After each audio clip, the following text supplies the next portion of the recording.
खीर हमारे लिए तैयार करती थी और गोश्त वगैरह बनता, ये सब कुछ शॉपिंग करते थे पहले। ये सुबह ईद है, हमने वो कपड़े नए पहनने, इधर वो कपड़ों वाला कोई सीन ही नहीं है इस तरह। इधर बस वो ड्यूटी के वही नॉर्मल रूटीन होती है। ईद की नमाज़ भी बहुत मुश्किल मैंने पढ़ी थी।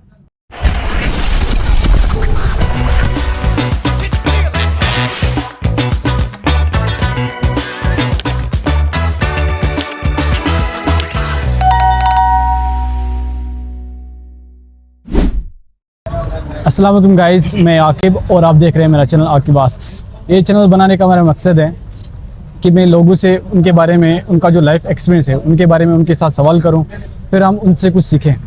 आज मेरे साथ मिस्टर अहमद यूनुस हैं। आज हम उनसे कुछ सवाल करेंगे। तो अहमद साहब, अस्सलाम वालेकुम।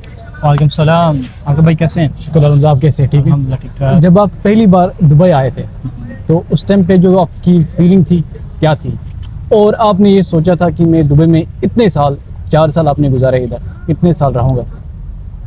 मैं सबसे पहले जब दुबई आया तो ज़ाहिर बात है, जब बंदा परदेश में आता है बहुत से ख्वाब होते हैं, बहुत सी ख्वाहिशें होती हैं, और परदेश में आना आसान नहीं है। अपने घर में बहनें, भाई, अम्मी, अब्बू, रिश्तेदारों को सबको छोड़ के आना इजी नहीं था मेरे लिए। तो जब मैं इधर आया तो पहली दफ़ा परदेश में काट रहा था लाइफ में, तो कोई इस तरह का पहले एक्सपीरियंस नहीं रहा मेरी लाइफ। बेशक सही है। तो जब मैं इधर आया तो स्टार्टिंग में हर इंसान के लिए मुश्किल होती है। सही तो है, लाजमी है क्योंकि पहली दफ़ा होता है। पाकिस्तान में कोई इस तरह हमने जॉब वगैरह नहीं थी की, कोई काम धंधा नहीं था किया। इधर आके पहली दफ़ा जॉब करना, और स्टार्टिंग में जहाँ भी आप जाएँ, चाहे वो परदेश है, चाहे दुबई है, सऊदी है, पाकिस्तान है, जहाँ भी आप स्टार्टिंग में आपको थोड़ी सी मुश्किलात का सामना करना पड़ेगा। ये तो ज़रूरी है। सही है। क्यों? तो जब मैं इधर आया तो थोड़ा सा स्टार्टिंग में डिफ़िकल्ट था, लेकिन मैं साबित कदम रहा, मैंने मेहनत की, और अल्लाह ने फिर मुझे टीम लीडर से हुआ था, मुझे प्रमोशन मिली। मैं फिर दुबई एयरपोर्ट में काम करता हूँ, ठीक है, और उधर फिर मैं टीम लीडर की मुझे प्रमोशन मिली। मैं इधर टीम लीडर पे सिलेक्ट हो गया। अभी अल्हम्दुलिल्लाह अच्छा जा रहा है। अच्छा, जब आप घर से बाहर निकले, दुबई में आए, तो आपको कुछ कल्चर डिफरेंस नज़र आया, या आपको बस सेम सेम लगता है? क्योंकि इधर बहुत सारे पाकिस्तानी हैं, इंडियन है, सब अपने जैसे लोग होते हैं, लेकिन फिर भी आपको कोई कल्चर का कोई डिफरेंस नज़र आया? ज़ाहिर बात है, इधर बहुत सी नेशनैलिटी आपको पता ही है दुबई में। ये इंडिया के हो गए, ठीक है, अफ्रीकन हो गए, पाकिस्तानी हो गए, बहुत सी नेशनैलिटी इधर हैं। तो इधर आपका पाकिस्तान से निस्बत इधर दुबई में आज़ाद माहौल मिलता है, सब कुछ आपको बेहतरीन। तो अच्छा, तो मेरा एक और सवाल है, जैसे कि अल्हम्दुलिल्लाह हम मुसलमान हैं, एज मुस्लिम, जैसे कि हमारे 2 अहम फेस्टिवल होते हैं, Eid ul Fitr, okay, Eid ul Azha. Okay, 2 main चीज़ें हमारी, मतलब खुशी के 2 दिन, ये हमारी ईदें होती हैं। अच्छा। तो आपको क्या डिफरेंस लगता है जो अपने घर में होता है? क्या सेम चीज़ें इधर होती हैं? ऐसा आपको लगता है कि सेम चीज़ें इधर होती है? आप मुझे थोड़ा इस पे बात करें। जब पाकिस्तान में थे हम, जब कोई ईद का इस तरह फेस्टिवल आता था तो पहले तैयारियां करते थे। सुबह ईद है, कुछ सामान बाज़ार से सामान लेने जाके चले गए, वो सारे रिश्तेदार हम फैमिली में इकट्ठे होते थे, महफिलें होती थी हमारी।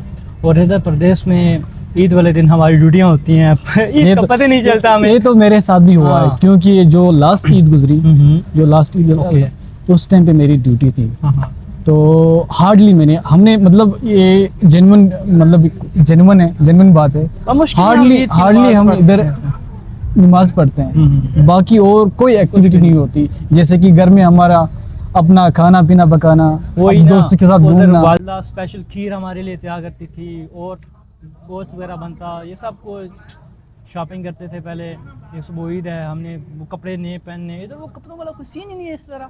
इधर बस वो ड्यूटी के वही नॉर्मल रूटीन होती है। ईद की नमाज़ भी बहुत मुश्किल मैंने पढ़ी थी, थोड़ा सा टाइम निकाल के अपने पार्टनर्स के साथ। अच्छा। ईद तो हमारी परदेशों की वो होती है, जब हम पाकिस्तान में जाते हैं अपने प्यारों से मिलते हैं, तो वो हमारी वही ईद है।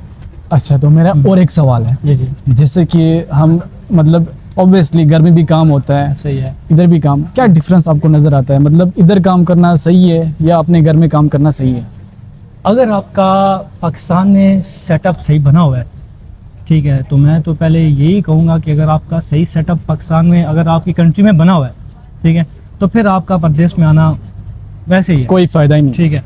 और मजबूरियाँ आपको परदेश में लेके आती हैं, ठीक है, क्योंकि जब आपका कोई उधर पाकिस्तान में हमारे जॉब्स के बहुत मसाइल हैं, ठीक है, वहाँ पढ़े लिखे नौजवान धक्के खा रहे हैं, जॉब्स नहीं मिल रही, कोई एक वैकेंसी हमारी उधर ओपन होती है तो हज़ारों लाखों बंदे उधर अप्लाई करने के लिए गए होते हैं, ठीक है, ये बात तो सही है। ऐसी बात है। तो मैं कहता हूँ अगर किसी बंदे का उधर ऑलरेडी सेटअप बना हुआ है तो उसको प्रदेश आने की ज़रूरत नहीं है, ठीक है। तो मैं इधर प्रदेश आया, मेरी घर के कुछ हालात मजबूरियाँ बंदे को प्रदेश में लेके आती हैं। तो अगर जब बंदा फिर प्रदेश में आ जाए ना, तो इधर आके आपका थोड़ा सा सेविंग भी अच्छी हो जाती है, हाँ। ठीक है, और इधर आपको आगे बढ़ने के मौके भी मिलते हैं। मौके बहुत सारे मिलते सही हैं, है। बहुत सारे मिलते हैं। तो ये है। अहमद साहब, आपके ज़िंदगी में ऐसा कोई लम्हा आया होगा जिसको आप कभी नहीं भूल सकते?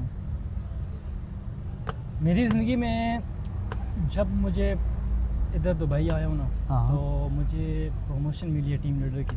वाह माशाल्लाह। तो ज़िंदगी में सबसे वो ना एक्साइटेड। ओए होए हो इतना एक्साइटेड हुआ था। फिर मैंने अपने घर बात की, अम्मी अब्बू को बताया, तो वो मेरी ज़िंदगी का सबसे ना कामयाब लम्हा था। सही बात है। जब बंदा प्रदेश में आता है, एक तो इधर आके मजदूरी वगैरह करता है, वो तो है। ठीक है, तो उसके बाद जब ना आपको इस तरह कोई प्रमोशन मिलती है तो और बहुत ज़्यादा फील एक होता है कामयाबी, उसमें। एक सीढ़ी आप चढ़ते हैं तो ऐसा ही एक है। मतलब थोड़ा अपने ऊपर ग्रेटिट्यूड आता है, मतलब अपने आप पे हौसला आता है कि मैं बंदा मतलब बाहर होके थोड़ा बहुत प्रमोशन ये कुछ नहीं है, लेकिन अभी आप माशाल्लाह और भी आगे जाओगे इंशाल्लाह। इंशाल्लाह आप और भी आगे जाओगे, मेरी दुआ है वो। इंशाल्लाह। तो मैं ये पूछना चाहता हूँ, आपने बहरीन से भी होके आए हैं, बहरीन से भी होके आए थे आप, तो आपको क्या मतलब फ़र्क लगता है? जैसे कि दुबई है, बहरीन है, कुवैत है, ये जीसीसी वाली कंट्री, जैसे कि सऊदी अरबिया, ऐसे ही है। दुबई में ज़्यादा अपॉर्चुनिटीज़ हैं या मतलब उन मुल्कों में ज़्यादा अपॉर्चुनिटीज़ हैं? नहीं, सबसे ज़्यादा आपको पता ही है दुबई को किस नाम से अभी आपने बोला है, अपॉर्चुनिटी सबसे ज़्यादा दुबई में है, हाँ, ठीक है। बहरीन में भी हैं, बहरीन में इतना नहीं खास, लेकिन सऊदीया में भी है। लेकिन ये भी है कि दुबई में बहुत सारे मतलब बहुत सारे काम करने के ज़खायर हाँ, मौजूद हैं। बहुत सारे आपको मतलब ये दुबई एज टूरिस्ट के लिए फेमस बहुत है, चांस मिलता है टूरिस्ट ज़िंदगी के, में आपको। हाँ चांस भी मिलता है आपको। मतलब इधर वो ही नहीं है, इधर ईस्ट स्टेट भी है, मतलब रियल स्टेट भी है, ऐसे ही है। मतलब टूरिज़्म भी है, और हम तो एयरपोर्ट पे काम करते ही हैं, तो हमने बहुत सारे लोगों को फेस किया है, डिफरेंट कंट्रीज़ का फेस करते हैं। और अमर साहब, आपने माशाल्लाह उम्रा भी किया है, माशाल्लाह। वो सफ़र कैसा था? वो जब मैं प्रमोशन हुई मेरी एज अ टीम लीडर की, तो फिर मैंने डिसाइड किया कि मुझे उम्रा भी करना चाहिए।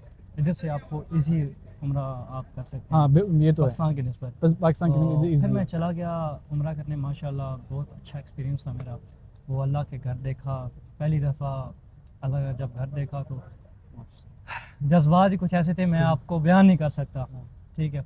तो माशाल्लाह बहुत अच्छा रहा वो सफ़र मेरा, मक्का का, मदीना का, और फिर सऊदीया भी मैंने विज़िट किया। माशाल्लाह तो मेरे एक भाई होते हैं, बड़े भाई उधर होते हैं, मैंने फिर सऊदीया का भी विज़िट किया। माशाल्लाह बहुत बड़ा वो मुल्क है सऊदीया। तो दुबई तो बस ये छोटा सा है, छोटा इतना सा बड़ा नहीं है। इतना बड़ा नहीं है। और इधर लोग भी मतलब इंडियन पाकिस्तानी है, हाँ, ये आपको ज़्यादा डिफरेंस फील नहीं होता इधर। इधर नहीं होता है इतना। अच्छा, तो मेरा लास्ट क्वेश्चन, इसके साथ हम इख्तिताम करेंगे। अगर कोई इंडिया, पाकिस्तान, नेपाल या बांग्लादेश, मतलब इन मुल्कों से कोई अगर आना चाहता है, तो आपकी पीस ऑफ एडवाइस क्या होगी? मेरी एडवाइस यही होगी कि प्रदेश आने से पहले आप रिसर्च करें, ठीक है, और हाँ। आपके पास कोई हुनर होना चाहिए। सबसे बेशक, पहली बात ये बेशक। है कि आपके पास किसी चीज़ का हुनर होगा तो हाँ, आप आज ये बात मैं आपको बताना चाहता हूँ। आजकल एजुकेशन से हर कोई काम नहीं चलता। आपके पास सर्टिफिकेट है, Skills उससे होने चाहिए। उससे फ़र्क नहीं पड़ता। आपके पास कोई स्किल है, वो आपको लाजमी काम आएगी। मतलब आप कुछ कर रहे हैं, आपके पास कोई स्किल है, ग्राफिक डिज़ाइन कोई भी स्किल हो, वो अगर आप उसमें आगे हैं तो आपको ज़्यादा आगे बढ़ने के चांस मिलते हैं बनिस्बत कि अगर आपके पास डिग्री है, कोई भी डिग्री है। डिग्री तो मतलब आजकल तो मुझे लगता है आम सा किस्सा है, डिग्री हर के पास होती है, अच्छा, ये लेकिन जो स्किल होती है skills है। वो हर किसी के पास नहीं होती है। मतलब मेरे हिसाब से हर एक बंदे को मुझे लगता है स्किल सीखनी स्किल चाहिए। सीखनी चाहिए। हाँ, हाँ? ज़िंदगी में कहीं ना कहीं आपको वो काम आएंगी। सही, आपको प्रदेश में आना चाहिए, ठीक है। इधर प्रदेश आपको एक रहने का, ठीक है, और आपको बहुत सारे different कल्चर भी nationalities, मिलते हैं। हाँ, डिफरेंट नेशनैलिटीज़ के आपको बंदे वहाँ हाँ, मिलते कुछ हैं। सीख जाता है सही बंदा। सीखते हैं बंदा। और उसके अंदर थोड़ा अक्ल का जो शोर है हाँ, वो ऐसे खुल ही जाता है। ऐसे ही है। उसके बाद आपको एक्सपीरियंस आता है, हाँ। ठीक है। हर किसी नेशनैलिटी के साथ आप रहते हो, बात करते हो, ठीक है। तो बस ये चीज़ें हैं। आपके पास आपके साथ माँ वालिदैन की दुआएं भी होनी चाहिए, ठीक है। तो अल्लाह आपको कामयाब करता है, और जो भी आप मेहनत करते हो अल्लाह इसका ज़रूर आपको फल देता है। इंशाल्लाह। तो कभी भी आपकी मेहनत ज़ाया नहीं ज़ाया नहीं जाती। तो बस यही है कि ओके अम्माद साहब, thank you so much. Thank you. आपने मुझे अपना कीमती वक्त देने Thank के you, लिए बहुत शुक्रिया। Thank you so much. Okay. तो व्यूवर्स, ये थे अम्माद, और इस वीडियो का इधर ही इख्तिताम करते हैं। अगर आपके पास कोई क्वेश्चन है, कोई सजेशन है, आप हमसे शेयर कर सकते हैं, कमेंट लगा सकते हैं, और मेरा चैनल ज़रूर सब्सक्राइब, लाइक और आगे शेयर कीजिए।